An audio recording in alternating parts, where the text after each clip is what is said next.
entrepreneurs, and welcome to yet another show of the Veteran Entrepreneur. So as you all know, every Wednesday, I interview someone that I think is worthy of being interviewed, someone that can teach something that's of value within the tribe. And so today, I'm lucky enough to have Dodson on the show.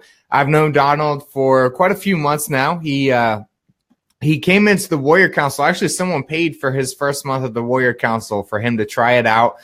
He stayed in there ever since then. His business has done amazingly well since I've been watching it. He designs leather things. And if you haven't seen it before, this thing goes everywhere with me.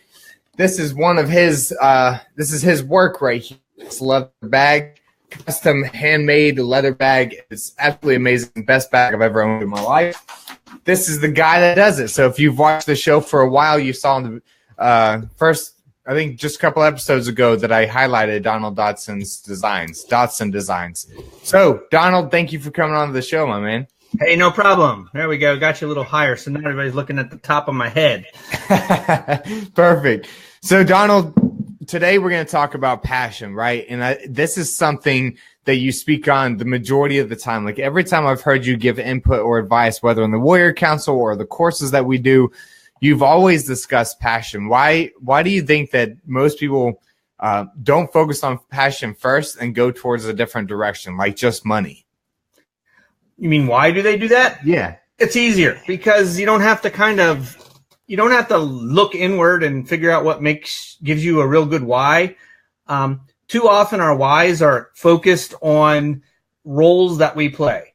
And there's nothing wrong with saying that, hey, I'm a father, that's my why, or I'm a husband, or I'm something like that. But that's not whom you are inside. And that's not necessarily when the shit goes down and you've been working on something for 24 hours.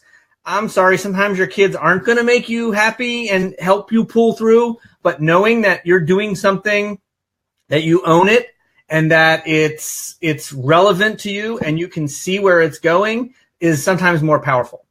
I mean, granted, there's nothing wrong with having that as a why, but I think the fuel burns a lot hotter, if you will, if that passion is something that's deep inside and is something that is more about you, the thing that you get up every morning for, and you can't wait to do it. That's where passion comes from. So I love that, guys, because if you're watching this, you know that I am extremely passionate about military veteran entrepreneurs, right? Obviously, it's a very specific type. I only like the ones that can curse alongside me or at least deal with my language, my foul mouth, my dirty innuendos, all of that stuff, right? So I'm extremely passionate, and I understand that because I went the opposite direction, right? I chased the money and I made it and I was miserable, right? It didn't matter how much money I made. I was miserable. So I love that we're having this conversation, Donald. Now, as you're watching this episode, I want everybody to know that is watching this, understand that you can come in, ask questions. I'll pull them up onto the screen and I'll read them out to Donald and he will answer them. Donald, I'm going to start with this question while we wait for other people to come in. There's a lot of veterans that are just now getting started with the idea of starting a business, right? They haven't launched anything. They don't understand business. They don't know business yet. They just know they want to be an entrepreneur. They want to be successful.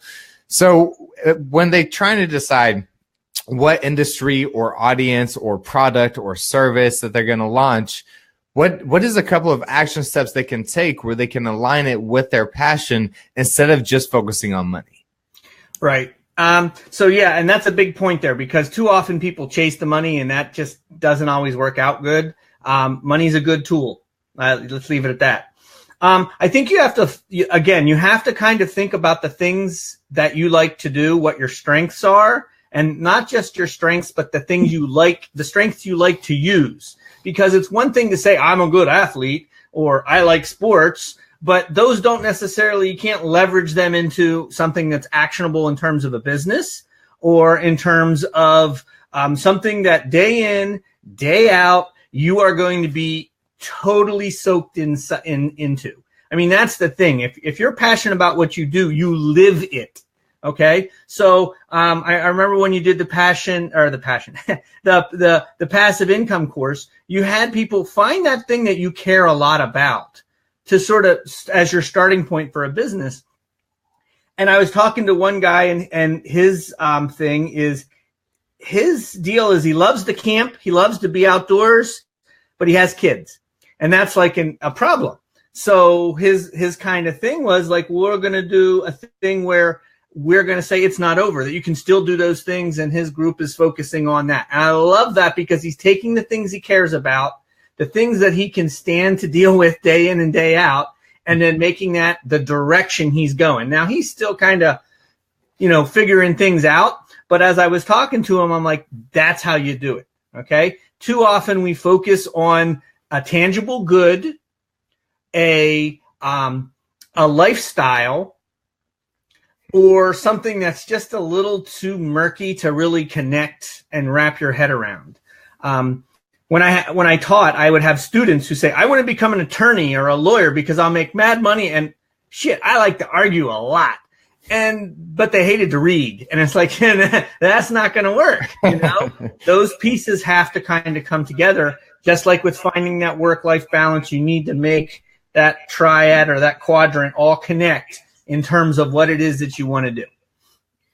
So let me ask you this, because I think what a lot of new entrepreneurs, they come in, they just think, I just need something that's going to be successful, right? I can do my passion project later. I just need to make money right now. I just need to find something that can get off the ground and go quickly. I'm thinking about buying a franchise or just starting a simple, passive income business. And really, I don't care what it is. I don't care if I'm picking up people's trash. I don't care if I'm cleaning up people's dumpsters. All I care is that I'm making money. So when it comes to this mentality, what's a way to break out of that to understand? I think that people really the veterans need to understand that it's a reality, right? Because look at what you do. You do your passion day in and day out. I do my passion day in and day out. And we stay busy. We stay filled with clients and revenue and people coming in. Doesn't mean that we're rich. Doesn't mean that we have millions of dollars. But what it means is we get to wake up every morning and be happy with where we are and what we're doing, right? So when it comes to how can someone break that mentality of, I just need a business that will be successful right now, and how can you talk them into understanding that you can do what you're passionate about and be successful at the same time? Well, first of all, it's possible. You could say, hey, I'm going to have a 9-to-5 and I'm going to do my passion on the side. That's my side hustle. And there's nothing wrong with that, but that's not what we're talking about. That's not the question you're asking. And the thing is, let's just take a franchise or take some business to make money. All of a sudden you are now working for the man. You are the man, but it's not the same thing because you're still working for that franchise, or you're still, hustling to make that money all the time. But you're working for the money, you're working for the man who's you, but that's not what you love to do. So you really have to find that balance of, you got to be able to support your family, no doubt about that. That's important. Food is good, I like it. I like it too. So it has to be sustainable. But if we focus too much on dollars, we lose that passion for what we do. It gets old. And when I keep saying about like you're working for the man and that man is you, you're almost going to start to hate yourself. You're going to resent that you have to do all these things for money because it's not something you care about. You care about the end result, the outcome, but you're not caring about the process. And the process is part of what you and I both love to do. If I could do this and not have to worry about the money, not in terms of make so much money I'm wealthy, but if I wouldn't have to be worrying about nickels and dimes and all I would have to do is sit there, I just want to make cool shit for people, that would be awesome for me. And if I could hire some people so we can make cool shit for even more people, that would be awesome. But for me, it's not about that money. That money is just a tool to get there. And to me, that's a big part. That's the difference between somebody who is following that passion, that drive, whatever that is. And there's other words you could use for it. That vision. Okay. Or somebody who's like, I want to be rich. I want to have the Lambo. I want to do that. No. That's all about things and a lifestyle that even if it is sustainable, it's not necessarily you. It still isn't a product of what you are inside and who you want to represent and be. See, I love that. It's, the other day someone asked me a question. They said, Andrew, I know that you made good money, last month before you started your tour, but you went and bought a $7,500 RV. Why? And I said, because I don't care what I live in. I don't care what I'm traveling, as long as it runs, right? Which it barely does that. But as long as it runs and it can provide for my family, I don't need to be the cool guy with the most expensive fancy RV in the RV park, right? I'd rather spend that money to reinvest into my business and take it to the next level. So I love that you're hitting on the whole lifestyle thing, because that's what's popular right now. The Lambos, the private jets, the living on the beach lifestyle type of thing. I live a great lifestyle, but it's nothing like that, right? I don't have a Lambo. I have a 2015 Dodge pickup truck. I don't have a mansion. I have a $7,500 32-foot 1992 model RV.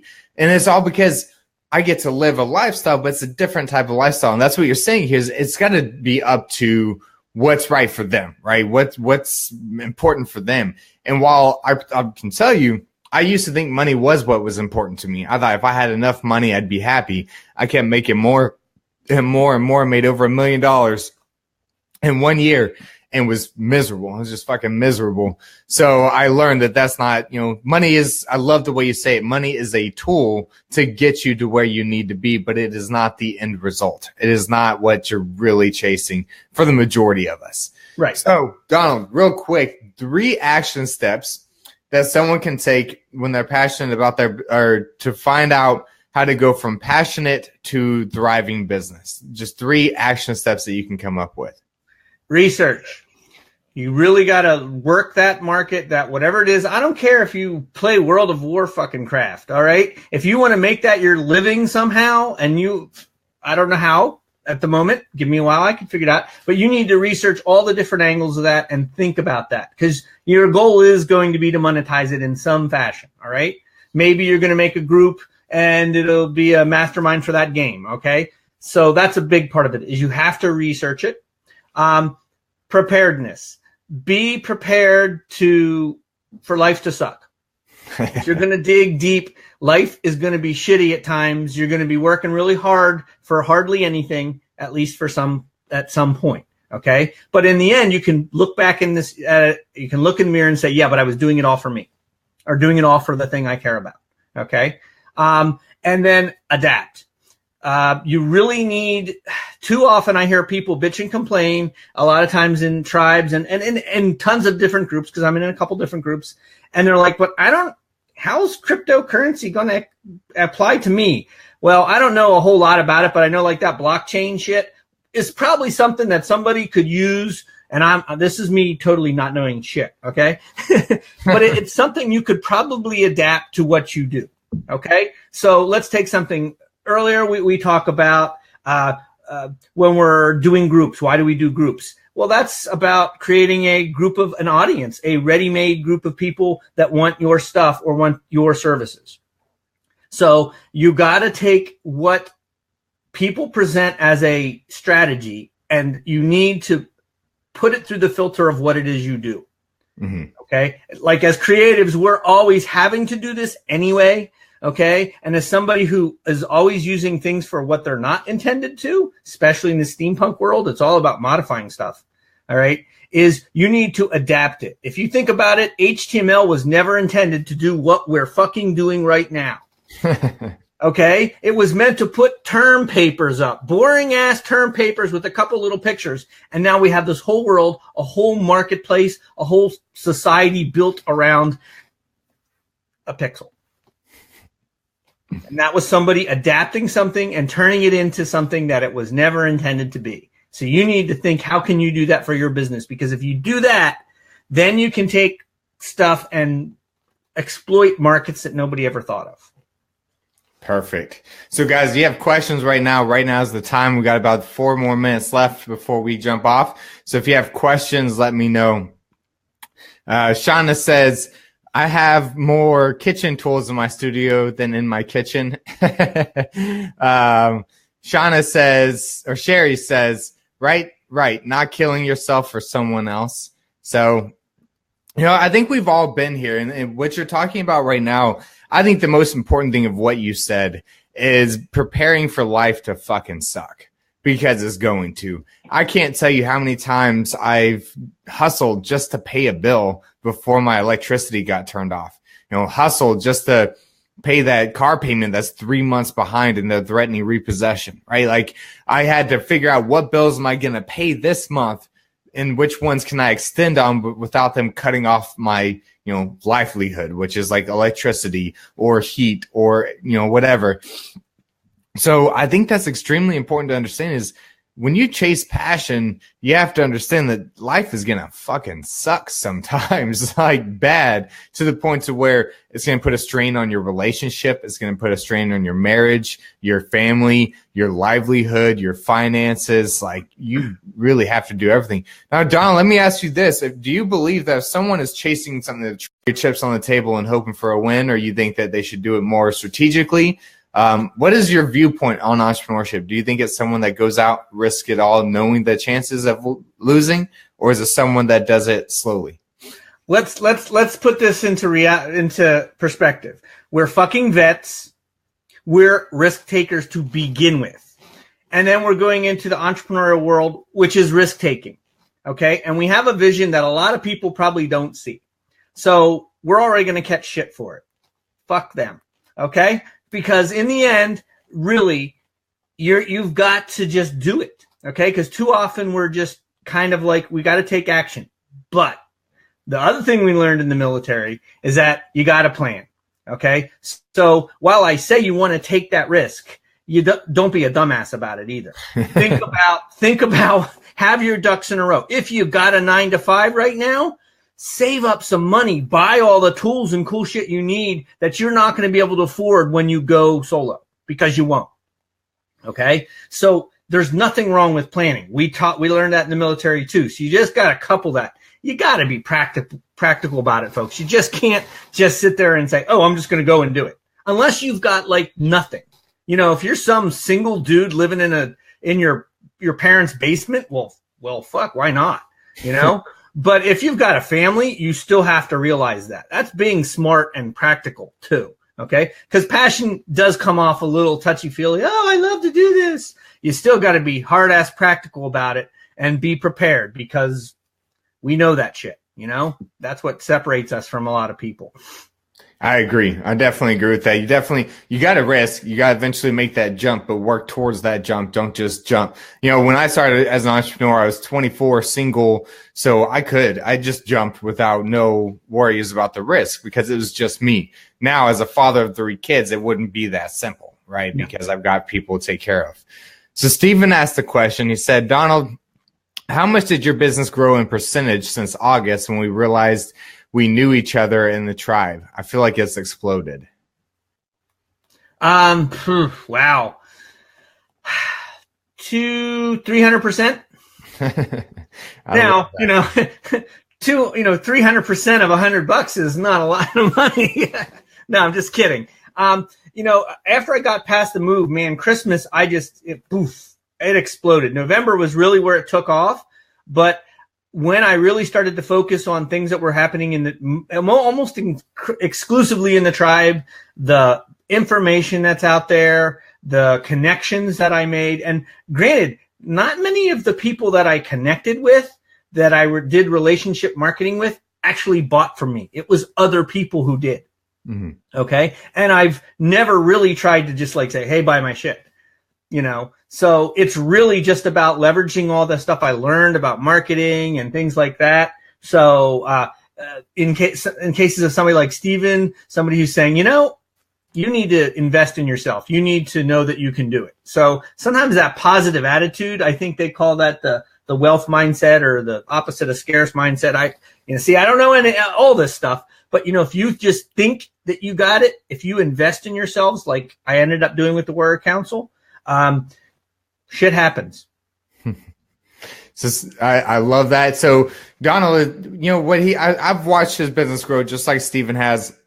And it was amazing to watch it happen. So I did one post that was a Secret Santa post, and I think like 90% of the people ended up buying from Donald and the Secret Santa.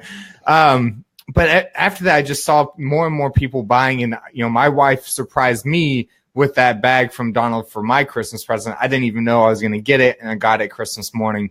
And it was by far the coolest gift I've gotten. It was definitely a pricey one, and it was worth every penny because of the design and dedication put into it. So, Donald, I want to thank you for coming onto the show and talking about a topic I think a lot of us miss. And guys, I know this is a little bit more touchy-feely than what you're used to, but understand this. It's completely true. If you do not enjoy what you do, and if you're just chasing the money, I just want a business that's successful. You will make money and be miserable. I promise you, yes, I love money. Okay. And I'm always going to love money, and I love making money. I hate spending it, but I love watching it collect in my bank account. And so I built a few businesses. I built an auto detail company, a mobile auto detail company, only hired military veterans, made $30,000 in the first 6 months of opening, which was good for a small local business. The money was great. I was fucking miserable, right? Because I am not meant to do outdoor manual labor kind of stuff. It's not who I am. I don't enjoy washing cars, and I didn't plan on washing cars for the rest of my life. So I stopped doing that. Then I started a publicity company. I made over $1 million there, and it was miserable. So what Donald's talking about here is serious. It's definitely serious as veterans. Sometimes we think too structured and too disciplined, and we forget to allow our hearts to be part of it. Why? Because they didn't issue us feelings in the military, right? That wasn't issued to us as our gear. But sometimes you got to reconnect with some of those. I'm not saying go cry and hug puppies and climb trees and chase rainbows, but I'm saying, sometimes you got to reconnect with that passion like Donald's talking about here and find something that you truly enjoy. Because Donald, I'm sure you agree with me. Once you find your passion, the money follows, right? Yep. And that's the thing. The military is great for everything except for you being an individual. Mm. And and a lot of you guys come out, you're brand new, and you're on that mindset of I'm part of some huge team. Well, guess what? You aren't. Not anymore. It's you. Now, yeah, we're here to support you, but we can only do so much. And I think and a lot of guys go in young, so they don't really ever get that chance to sort of figure themselves out and figure out what it is they like. Maybe they like race cars. I don't know. But find those things and do them. But you really got to connect with that. And it doesn't have to be a touchy-feely thing. It can be those things. You like to work with your hands. You like to be outside. Well, find something that connects with that. It can be as simple as that. Chris Hoffman has some really cool tests he gives for his clients that are really awesome too, that help you figure out your strengths and weaknesses in a much more thorough, deep way. I forget what they're called. I think there's some Tony Robbins products too out there. All kinds of different stuff. I forget what the name of that analysis was. It was in one of our Warrior Council meetings. So, right. But y'all can always reach out to Chris Hoffman in Vetpreneur Tribe, and he can get you that information as well. So, Donald, I'm going to end with one question from Keel. I think I'm saying the name right. What is the one thing that changed the game for you and created the most growth? Putting myself out there but let me rephrase that. Valuing myself.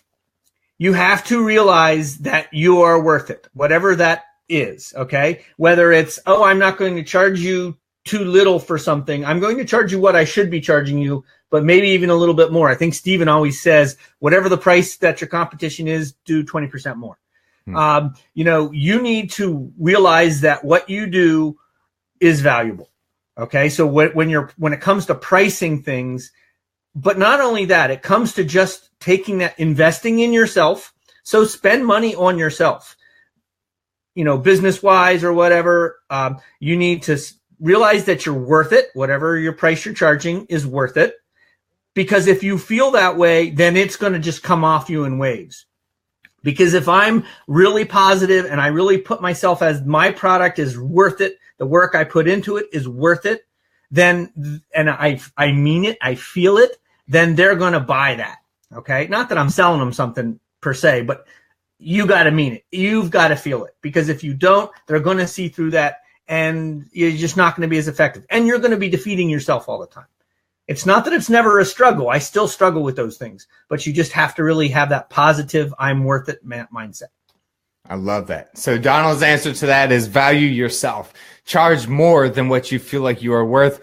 And Donald is right. It's also something I say, you always charge 20% more than your competitor because you're better. You're better not just because you're a military veteran, but because of what you learned during your time in service, the discipline, the structure, the resiliency, the things that, you know, people can't learn in college, or they can't learn from their mommy and daddy, right? Most mommy and daddies weren't mommy and daddies like Uncle Sam was, right? Uncle Sam was the stepdad that beat the shit out of you, but for good reason, right? So you've learned a lot more than what your competitor has. So thank you, Donald, for coming onto the show. Last thing, where can they find your leather goods? How can they figure out how to buy them? Well, the easiest way is my website, which is www.dodson-designs.com. And of course, I'm on a Facebook page. I'm around in the tribe a lot too, so you can connect there as well. Maybe I'll make sure we drop a link or somewhere in there, so if people want to find it. But and then they can just connect with me there, because everything I make is custom. So in most cases, I got to help you figure out what it is you need. Perfect. So if you want to check, you want to, not if, you want to check out Donald's work, even if it's just a simple wallet, what he does is amazing. So definitely go check it out. If you are not watching this live and you're listening to the replay, either in the podcast or on YouTube, go to the description or show notes and you'll be able to find a link to dotsondesigns.com, dotson-designs.com, but it will be in the show notes as well for you to check out what his work has been. And Donald, thank you again for coming in and teaching about how passion drives success, and success doesn't drive passion. I appreciate it, brother. And everybody, make sure you go check out his work and buy some shit from him, because we're veterans and we support each other. Love you all, and keep kicking ass in business.